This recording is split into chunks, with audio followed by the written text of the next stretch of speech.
வேட்பாளர் எந்த தொகுதிக்கு என்பதை அவர் அறிவிப்பார்.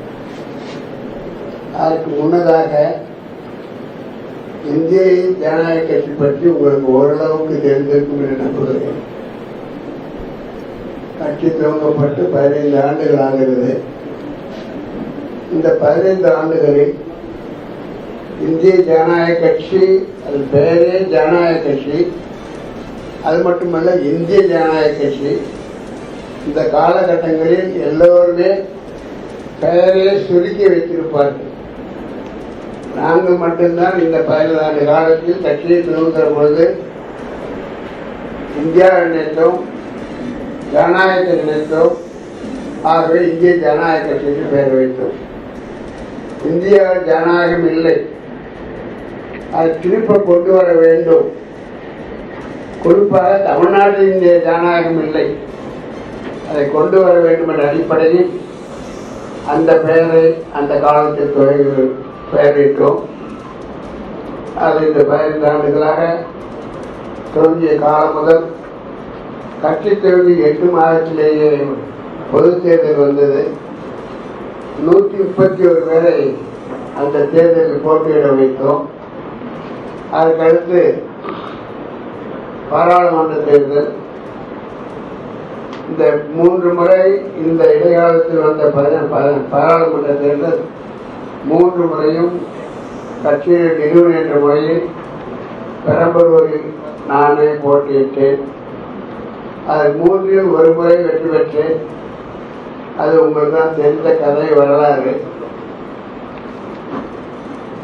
அந்த வகையில் இப்போ கட்சி துவங்கிய பிறகு எல்லா தேர்தலிலும் தொடர்ந்து சட்டமன்ற தொகுதிக்கும் பாராளுமன்ற தொகுதிக்கும் போட்டியிட்டு கொண்டு வந்திருக்கிறோம்.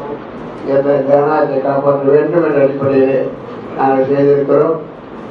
ஆக இந்த சிறு வரலாறை நான் உங்களுக்கு சொல்வதற்கு காரணம், நாங்கள் எங்களுக்கான ஒரு வழியை பின்பற்றி தமிழ்நாட்டில் அரசு நடத்தி கொண்டு வருகிறோம். என்னுடைய பின்பலம் உங்களுக்கு அனைவருக்கும் தெரியும் என்று நம்புகிறேன்.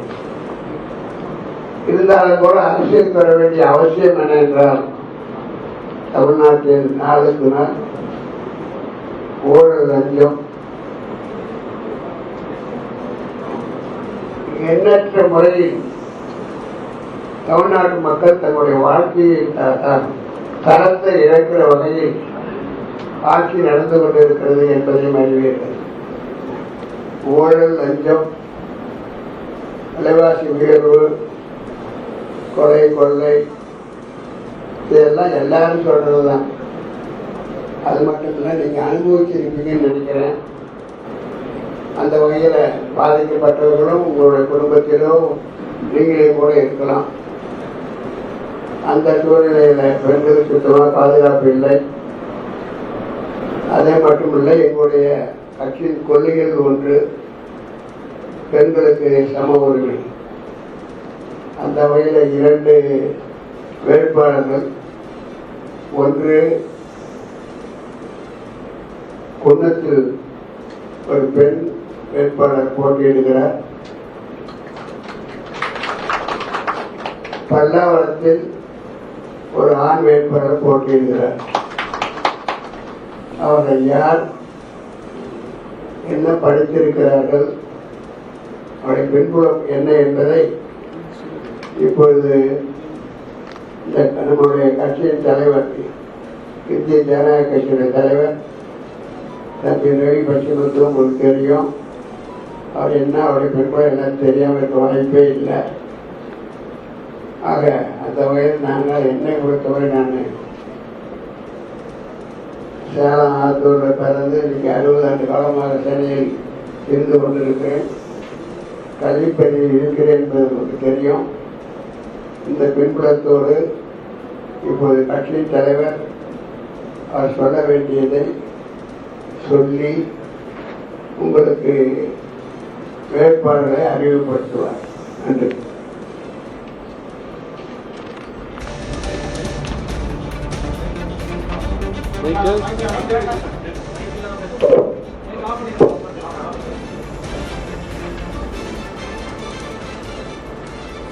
இந்திய ஜனநாயக கட்சியின் சார்பாக 2026 தேர்தலுக்கு இருவரை நாம் அறிமுகம் செய்திருக்கின்றோம். ஒன்று, வழக்கறிஞர் doctor Venkatesan, MA, ML, PhD, doctorate.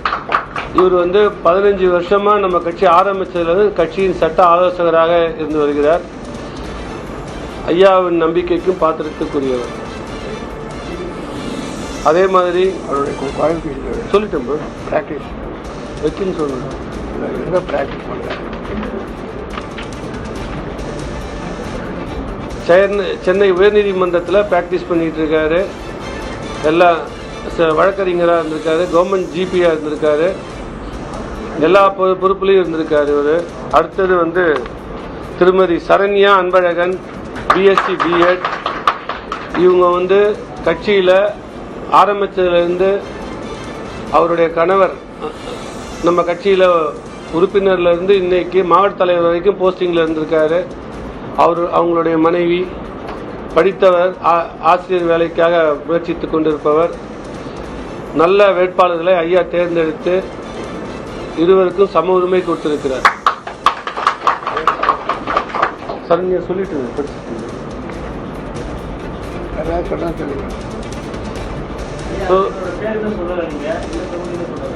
சரி. வெங்கடேசன் பல்லாவரம் தொகுதியும், திருமதி சரண்யா அன்பழகன் குன்னம் தொகுதியும்.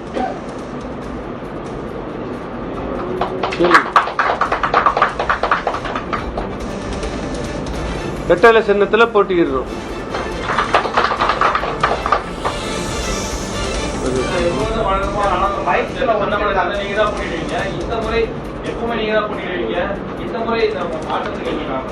நானு இல்ல நான் சொல்றேன். இல்ல அவர் கேட்கறது எப்போ யார் போட்டிடுவா? ஆமா, நீங்க என்ன பாக்குறீங்களா? எனக்கு இளைஞர்களுக்கு வாய்ப்பளிக்க வேண்டும், வழிவிட வேண்டும் என்ற அடிப்படையில் தான் என்னோட கொள்கைப்படி ஒரு வயதுக்கு மேலே அரசியலில் இருக்கக்கூடாதுன்னு நினைக்கிறேன். ஆனால் அரசியலை வழிநடத்தலாம் என்று நினைப்போம். அந்த வகையில் இருக்கிறேன். ஆகவே என்னுடைய கட்சியில் வருங்கால இளைஞர்களுக்கும் பெண்களுக்கும் வாய்ப்பளிக்க நான் ஒரு முன் உதாரணமாக இருக்க விரும்புகிறேன். தேர்தல் ஆணையம் இந்திய ஜனநாயக கட்சிக்கு மைக்ஸ்ல ஒதுக்கிருந்தாங்க. மைக்ஸ்ல ஒதுக்கிறது போது ஏன் நம்ம ரெட்டை? அதாவது நாங்கள் தனியாக போட்டியிட்ட காலத்தை முதல்ல மோதிரம், அதுக்கடுத்து கத்திரிக்கோள், அதுக்கடுத்து ஆட்டோ.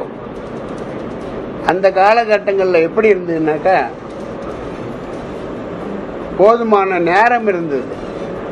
நாங்கள் ட்ரை பண்ணி இப்போ வந்தது ஒரு ரீசெண்டாக ஒரு 4-5 நாளைக்கு முன்னாடி.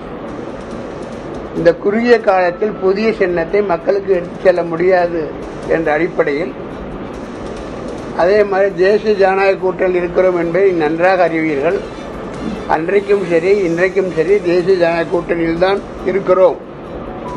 ஆனால் ரெட்டலை என்பது அதிமுகவினுடைய சிம்பல் என்பது அறிவீர்கள்.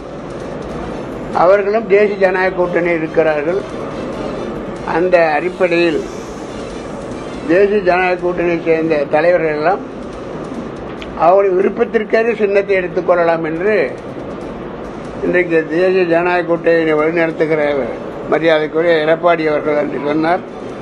உங்கள் சின்ன இதுமோ எதை விரும்புகிறீர்களோ என்று அந்த உரிமையை கொடுத்தார். நேரம் காலம் சரியாக இல்லை, குறுகிய காலமாக இருக்கிறது.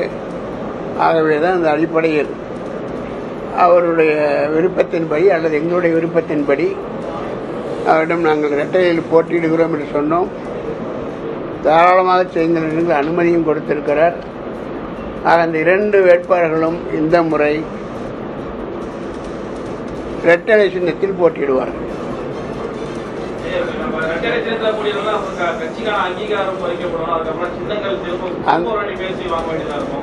அப்படி இல்லை. முதல்ல நான் பாராளுமன்றத்துக்கு ஒரு தடவை ஒரு அட்டண்டன்ஸ் போட்டேன். இப்போ நான் வந்து சட்டமன்றத்தில் நான் கட்சி நடத்தி 15 வருஷமாக இருக்கு.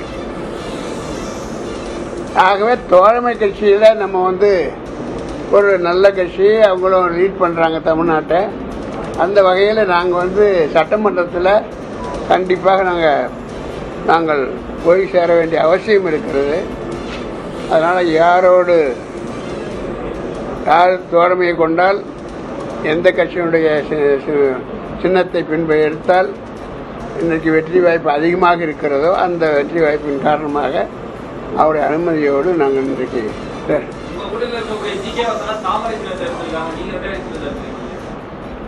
அவங்களுடைய வரலாறு வேற, எங்களுடைய வரலாறு வேற.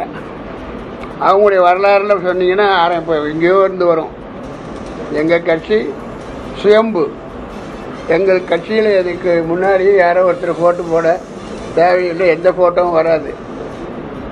நாங்கள் தான் நிறுவனர், நாங்கள் தான் இதை சிந்தித்தோம், நாங்கள் மட்டும்தான் இந்திய அளவில் சிந்தித்தோம். அதற்கு ஒரு வாய்ப்பாகத்தான் முதல்ல பாராளுமன்றத்தில் நான் போயிருக்கோம். அதே மாதிரி இந்த முறை தமிழ்நாட்டில் நம்முடைய இடம் இருக்க வேண்டும் சட்டமன்றத்தின் அடிப்படையில் நாங்கள் போகிறோம். ஜனநாயகத்தை காப்பாற்றுறதுக்காக சமீபத்தில் என்ன போராட்டங்களை முன்னெடுத்தது ஐஜேகே? இது தவிர இன்னி முதல்ல எனக்கு நான் ஒரு பாடமே எடுக்கணும் பார்த்துங்க. தமிழ்நாட்டில் நடத்த மட்டுமல்ல, இந்திய மக்களே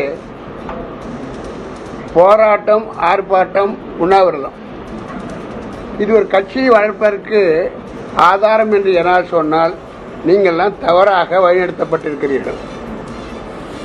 எதுக்காக பண்ணணும்? கட்சி ஆட்சி நல்லா இருந்தால், நல்லவர்களை தேர்ந்தெடுத்திருந்தால் எதற்காக ஆர்ப்பாட்டம், எதற்காக போராட்டம்? ஆக தன்னுடைய வெளிச்சம் மேலே பண்ணுங்கிறதுக்காகவே எனக்கு பண்ண முடியாமல் தமிழ்நாட்டில் சொன்ன நீங்கள் இந்த பொதுச் செயலாளர்கிட்ட கேட்டால் சொல்லு. எத்தனை ஆர்ப்பாட்டம் பண்ணியிருக்கீங்க? நாங்கள் பண்ணியிருக்கோம், தேவைக்கு சந்தர்ப்பம் வெட்டினதுக்கெல்லாம் பண்ணியிருக்கோம். இப்போ நீங்கள் எடுத்துக்கிட்டீங்கன்னா எங்களுடைய கட்சியினுடைய நிலைமைன்னா 234 தொகுதிகளிலும் எங்களுக்கு பொறுப்பாளர்கள் இருக்கிறார்கள்.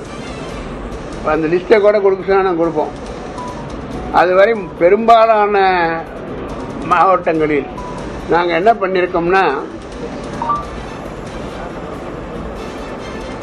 தமிழ்நாட்டினுடைய மாவட்டங்கள் வந்து ரெவென்யூ மாவட்டம் அல்ல. எங்களை பொறுத்தவரை தொகுதி, எத்தனை தொகுதி இருக்கோ அந்த தொகுதிக்கு ஒரு மாவட்டமாக பிரிக்கப்பட்டு அந்த 234 தொகுதிகளிலும் மாவட்ட தலைவர்கள் இருக்கிறார்கள். செயலாளர், பொருளாளர், ஒன்றியம், கிளை வரைக்கும் போயிருக்கிறதுக்கு, சில இடங்களில் பூத்து வரைக்கும் போயிருக்கு. அந்த லிஸ்ட்லாம் இருக்குது.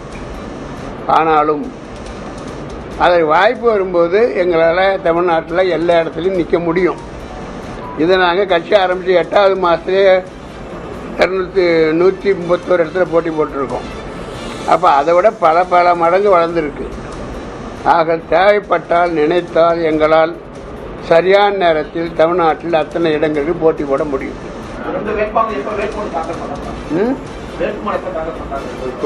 முதல்ல பல்லாவரத்துக்கு உங்களுக்கு 30ஆம் தேதி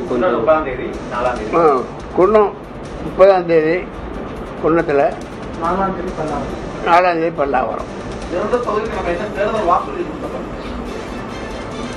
வாக்குறுதிகள் என்பது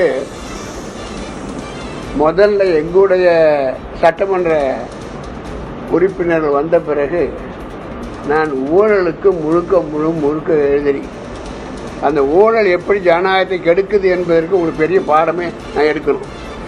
ஊழல் செய்தால், பணம் எடுத்தால், கொள்ளையடித்தால், கோடியாக அடித்தால் அதை வைத்துக்கொண்டு ஜனநாயகம் முழுமையாக தகர்க்கப்படுகிறது. ஐஜேகேவின் நிறுவனர் மற்றும் தலைவர் இருவரும் கூட்டாக செய்தியாளர்களை சந்தித்து சட்டமன்ற தேர்தலில் போட்டியிடும் வேட்பாளர்களை அறிவித்திருக்கிறார்கள். பல்லாவரம் தொகுதியில் வெங்கடேசன் போட்டியிடுகிறார். குன்னம் சட்டமன்ற தொகுதியில் சரண்யா அன்பழகன் போட்டியிடுகிறார் என்று தெரிவித்திருக்கிறார்கள். மேலும் இந்த முறை சட்டமன்றத்தில் ஐஜேகே நுழையும் என்று தெரிவித்திருக்கிறார் ஐஜேகே நிறுவனர் பாரிவேந்தர்.